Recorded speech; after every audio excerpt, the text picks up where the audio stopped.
السلام علیکم ناظرین، فرحت عباس کاظمی اپنے ڈیجیٹل چینل کے ساتھ ایک دفعہ پھر آپ کی خدمت میں حاضر ہے۔ الیکشن کے شور و غل کے دوران بس یہ موڈ ہی نہیں بنا کہ کسی بھی موضوع پہ بات کی جائے۔ اس کی وجہ یہ ہے کہ اتنے حالات اس قسم کے الیکشن کے رزلٹس کے حوالے سے چل رہے تھے کہ جو میرے موضوعات ہیں جن پہ میں آپ سے بات کرتا ہوں ان کا کوئی ریلیونس بھی نہیں بن رہا تھا۔ تو بہرحال پچھلی ویڈیو میں نے آپ سے بات کی تھی کہ مختلف سیاسی جماعتوں کے سیاسی جرائم کے حوالے سے، تو وہ ذرا بات جو ہے وہ تھوڑی جنرک تھی۔ اب میں یہ ایک سیریز شروع کرنا چاہتا ہوں کہ جس میں مختلف سیاسی جماعتوں کے جو سیاسی جرائم ہیں ان کو ڈسکس کیا جائے، اور پھر ان کے ساتھ جو حکومتیں کس طرح مجبور ہوتی ہیں اور جو مختلف سرکاری محکمے ہوتے ہیں ان کا کیا رول ہوتا ہے۔ تو آج جو ہے وہ میں نومبر 2017 میں ایک واقعہ ہوا تھا جب شاہد خاقان عباسی صاحب مسلم لیگ نون کی حکومت کے وزیر اعظم تھے، اور اس وقت پارلیمنٹ میں اس وقت کے وزیر قانون زید حامد صاحب نے ایک بل متعارف کرایا جس میں الیکشن کی کوئی اصلاحات کے متعلق وہ بل تھا، اور اس میں جو پہلے سے موجود الفاظ تھے کہ ہر جو امیدوار ہوگا قومی اسمبلی کا یا صوبائی اسمبلی کا وہ ایک اوت دے گا، یعنی اس میں لفظ حلف نامہ استعمال کیا گیا تھا، اور اس کی جگہ جو الفاظ اب تبدیل کرنے کے لیے متعارف کرائے گئے تھے وزارت قانون کی طرف سے وہ تھے کہ اب ہر امیدوار ڈکلریشن دے گا۔ اور یہ اوتھ یا ڈکلریشن کس بارے میں تھا کہ وہ نبی پاک صلی اللہ علیہ وآلہ وسلم جو ہے ان کو آخری نبی ماننے کے متعلق وہ پہلے اوتھ دیتا تھا، اب انہوں نے چینج کرنے کی کوشش کی کہ وہ ڈکلریشن دے گا۔ اب ڈکلریشن ہوتا ہے اعلان کرنا، اوتھ دینا ہوتا ہے حلف دینا۔ اس بات پہ کسی نہ کسی طریقے سے یہ بات میڈیا کو لیک ہوئی، اور پھر ایک شور مچا، اور پھر جو ہے وہ تحریک لبیک پاکستان جو ہے انہوں نے اپنے مطالبات شروع کیے، اور ان مطالبات کے حق میں وہ ایک ریلی لے کے لاہور سے راولپنڈی آئے، اور چند دنوں میں وہ راولپنڈی پہنچے، اور پھر راولپنڈی اسمبل ہوئے وہ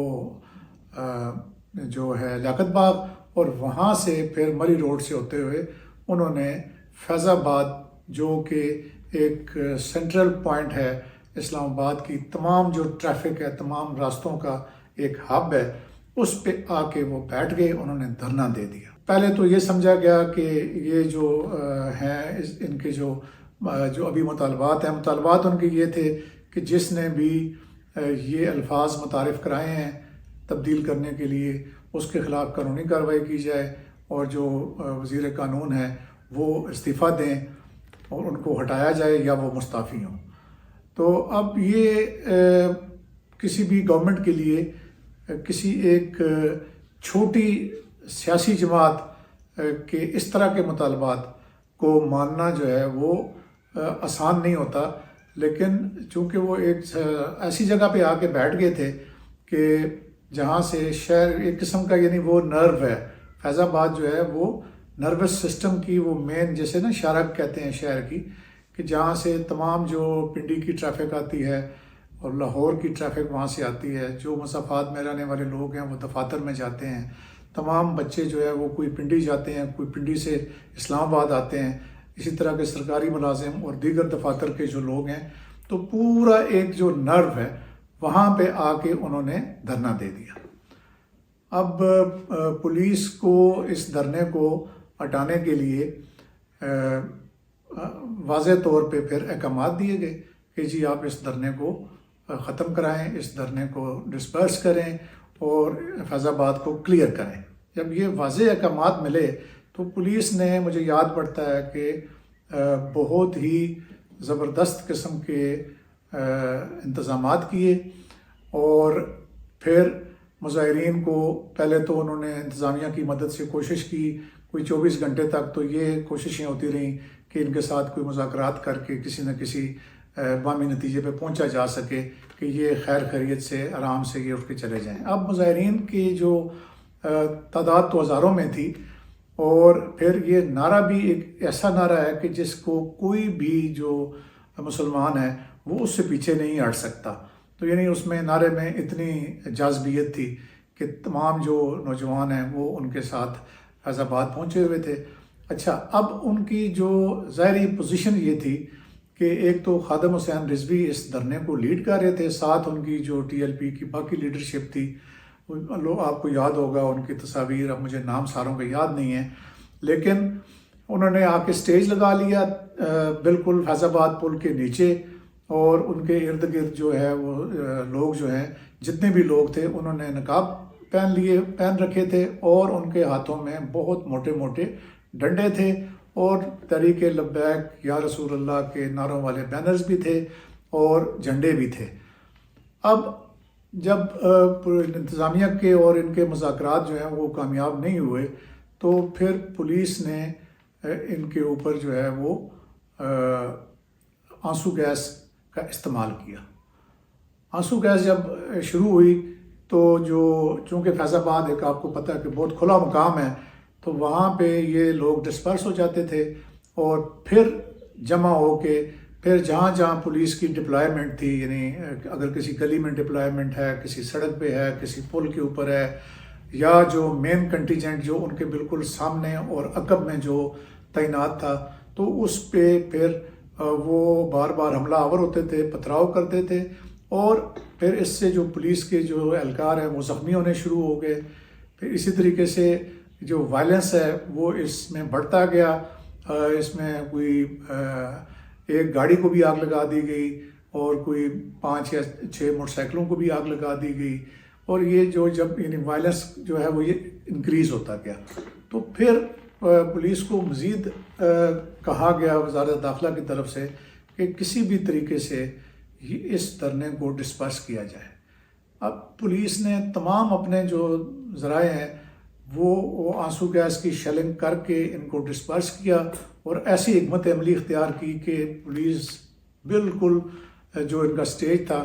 تمام کو ڈسپرس کر کے اس سٹیج کے اوپر پہنچ گئی، اور حتیٰ کہ خادم رضوی صاحب نے یہ اعلان کرنا شروع کر دیا کہ پولیس والوں کو یہ کہنا شروع کر دیا کہ آپ ہمارے بچے ہیں، آپ ابھی یہ بند کریں، شیلنگ بند کریں، اور ہم پرامن گرفتاری دیتے ہیں۔ کہ اتنے میں تمام ٹی وی سکرین پہ یہ چیزیں چل بھی رہی تھیں اس وقت، تو اتنے میں کچھ ایک ایسا کام ہوا کہ ٹی وی پہ تو وہ سمجھ نہیں آ رہی تھی کہ کیا ہوا، لیکن جب وہاں پہ جو موجود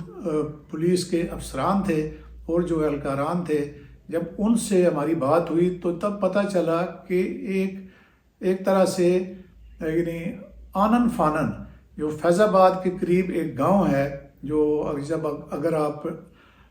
پرانے ایئرپورٹ کی طرف جاتے ہیں، مری سے آپ ٹرن کرتے ہیں، پرانے مری روڈ سے ٹرن کرتے ہیں پرانے ایئرپورٹ کی طرف، تو لیفٹ سائڈ پہ ایک خالی علاقہ ہے، وہاں پہ ایک گاؤں ہے سوہان، وہاں پہ ایک مدرسے سے ٹیئر گیس گنوں کے ساتھ جو لوگ ہیں وہ آتے ہیں، نقاب پوش ہیں، اور وہ آ کے پولیس کے کنٹیجنٹ کے اوپر آنسو گیس پھینکنا شروع کر دیتے ہیں۔ تو ظاہر ہے کہ جو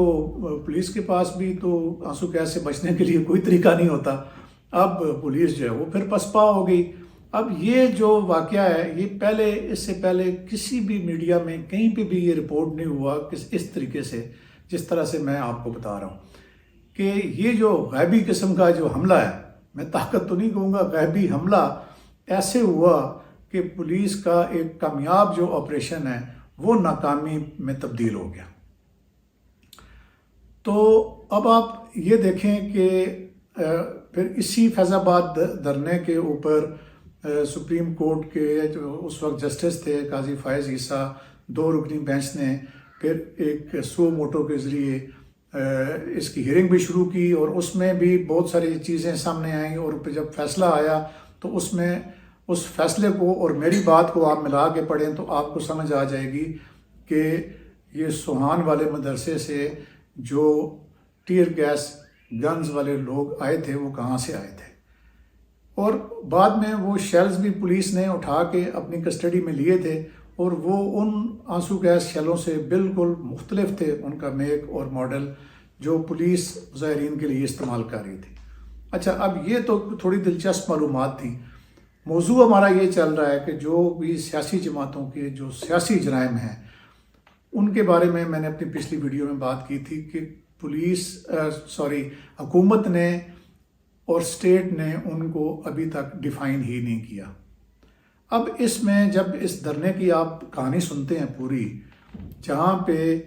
یعنی 8 نومبر سے لے کے اور 27 نومبر تک 19 دن یہ شہر مفلوج رہا، اس شہر کے اوپر جو ہے وہ فیض آباد پہ TLP کے کارکنوں کا قبضہ قائم رہا اور پولیس بری طرح ناکام ہوئی، اور وجہ میں نے آپ کو بتا دی۔ اب آپ دیکھیں کہ اس میں جتنی گاڑیوں کا نقصان ہوا، اور تقریباً میں آپ کو بتاتا ہوں کہ 14 مختلف سنگین جرائم میں جس میں 780 بھی لگا ہوا تھا، اس میں FIRs درج ہوئی۔ اب جب 27 تاریخ کو جب حکومت سے کی کوئی نہ چل سکی اور حکومت کو جو یعنی مقتدرہ ہے اس نے بھی انکار کر دیا، اس وقت کی جو لیڈرشپ تھی آرمی کی، انہوں نے بھی یہ کہہ کر کہ یہ ہمارے اپنے ہی لوگ ہیں، ہم جو ہے نا وہ فورس ان پہ استعمال نہیں کر سکیں گے۔ تو پھر جو سیاسی جماعت تھی ان کے جو ولولہ ہے اور ان کے جو جذبات ہیں وہ اور ان میں اضافہ ہو گیا، اور وہ شیر ہو گئے، وہ دلیر ہو گئے، اور پھر 27 تاریخ کو حکومت کو گیو ان کرنا پڑا، اور پھر حکومت نے ان کے تمام مطالبات بلا چوں چراں مان لیے۔ وزیر قانون جو تھے زاہد حامد، ان کو ریزائن کرنا پڑا، اور پھر راجہ ظفر اللہ کی سربراہی میں جو کمیٹی بنائی گئی تھی اس کی فائنڈنگ کے اوپر کہ جی اگر جس کا قصور ثابت ہوگا اس کو بھی سزا دی جائے گی، اور پھر جو معاہدہ طے پایا حکومت اور TLP کے درمیان، تو اس پہ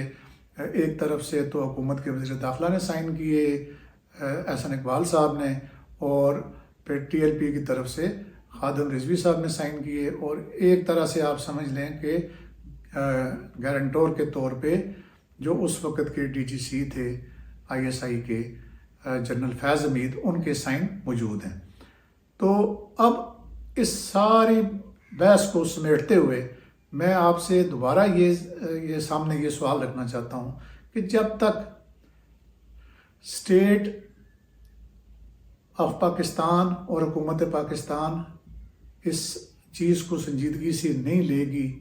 تو اسی طرح ہی جو چھوٹی جماعتیں ہیں وہ ووٹ کی بجائے یا جمہوری اقدار کی بجائے وہ غیر جمہوری اور غیر قانونی ہتھ کنڈے استعمال کریں گے، دھرنے دیں گے، ملک کو مفلوج کریں گے، شہری آبادی کو بالکل مفلوج کر دیں گے، بے دست و پا کر دیں گے، اور سکولز بند ہو جائیں گے، اسپتالوں میں مریض نہیں پہنچ سکیں گے، تو پھر حکومتوں کو جو ہے وہ پھر گھٹنوں کے بل آنا پڑتا ہے۔ تو امید ہے کہ آپ کو میری پچھلی ویڈیو کے ساتھ یہ والی ویڈیو جو ہے یہ پسند آئی ہوگی، اور اگر پسند آئی ہے تو اس کو شیئر بھی کریں، اس کو لائک بھی کریں، اور اپنے فیڈ بیک سے بھی ضرور آگاہ کریں کامنٹس میں، اور لائک کا بٹن ضرور دبائیں۔ ناظرین، اللہ حافظ۔